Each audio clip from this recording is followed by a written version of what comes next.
একজন মুসলিম যখন তিনি ইসলামে আগমন করলেন তখন তিনি তার একটা ইন্টারভিউ দিলেন। তার নাম হচ্ছে খাওলা, একজন জাপানি নারী।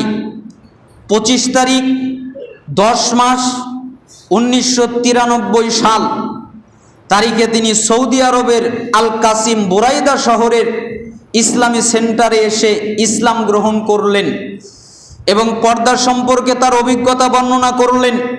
তিনি বললেন তিনি ফ্রান্সে অবস্থানকালে ইসলাম গ্রহণ করেছিলেন, তারপর থেকে ইসলামী জীবনযাত্রা অব্যাহত রাখেন। তিনি বলেন ইসলাম গ্রহণের পর পর্দার মধ্যে আমি খুবই আনন্দ খুঁজে পাই, গৌরব করতে লাগলাম, কেননা পর্দা শুধু আল্লাহর আনুগত্যের প্রতীকী নয়, তা মুসলিম নারীদের মাঝে আন্তরিকতার বাঁধন।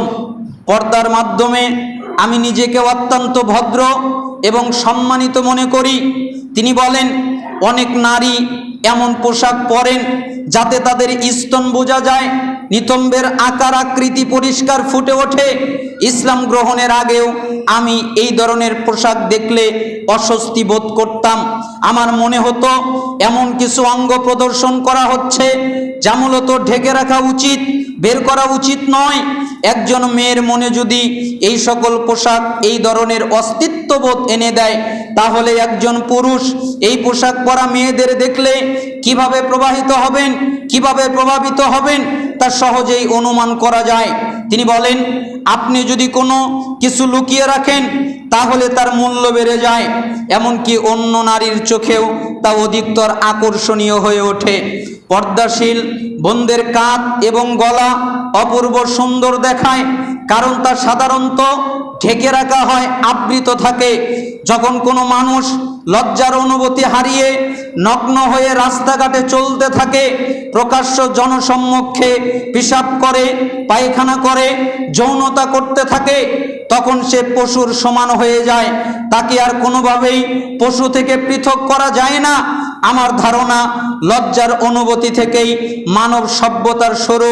অনেকে প্রশ্ন করে থাকেন পুরুষকে উত্তেজিত না করার উদ্দেশ্যে নারীর সমস্ত শরীর ঢেকে রাখাটা বাড়াবাড়ি এবং অতি সতর্কতা। একজন পুরুষ কি শুধুমাত্র যৌন আগ্রহ নিয়েই একজন নারীর দিকে তাকায়? এ কথা ঠিক যে সব পুরুষই প্রথমেই যৌন অনুভূতি নিয়ে নারীকে দেখে না, তবে নারীকে দেখার পর তার পোশাক, তার আচরণ, তার চালচলন থেকে পুরুষের মনে যৌন আগ্রহ সৃষ্টি হয়। তা প্রতিরোধ করা তার জন্য কষ্টকর হয়। এই ধরনের আবেগ নিয়ন্ত্রণ করার জন্য পুরুষরা বিশেষভাবে দুর্বল। বর্তমান বিশ্বের ধর্ষণ এবং যৌন অত্যাচারের পরিমাণ দেখলেই আমরা একথা বুঝতে পারি। নারী পুরুষের সম্মতিমূলক ব্যভিচার বৈধ করার পরও পাশ্চাত্যে জোরপূর্বক ধর্ষণ করা হচ্ছে। যৌন অত্যাচারের ঘটনা দিন দিন বেড়েই চলছে। কেবলমাত্র পুরুষের প্রতি মানবিক আবেদন জানিয়ে এবং তাদেরকে আত্মনিয়ন্ত্রণের আহ্বান জানিয়ে আমরা ধর্ষণ ঠেকাতে পারবো না, আমরা যৌন অত্যাচার বন্ধ করতে পারবো না।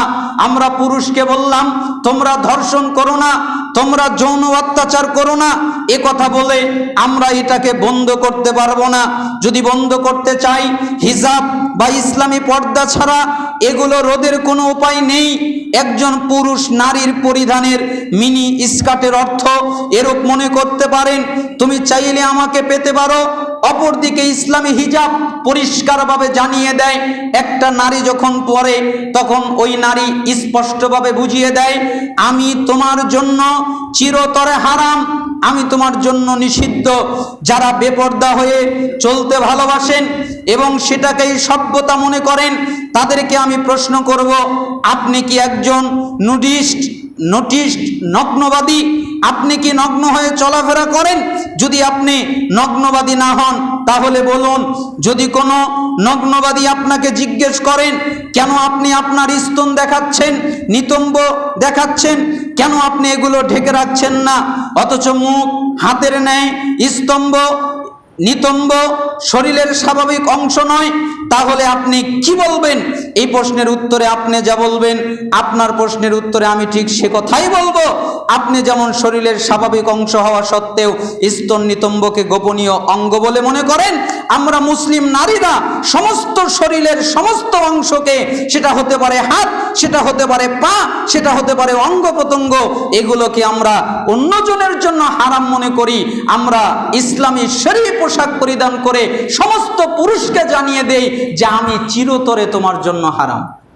দেখেছেন একজন অমুসলিম নারী ইসলাম ধর্ম গ্রহণ করে তার কত চমৎকার বাণী, কত চমৎকার পর্দার ক্ষেত্রে তিনি বাণী রাখলেন। আল্লাহ সুবহানাহু ওয়া তাআলা বোনকে জান্নাতের মেহমান হিসেবে কবুল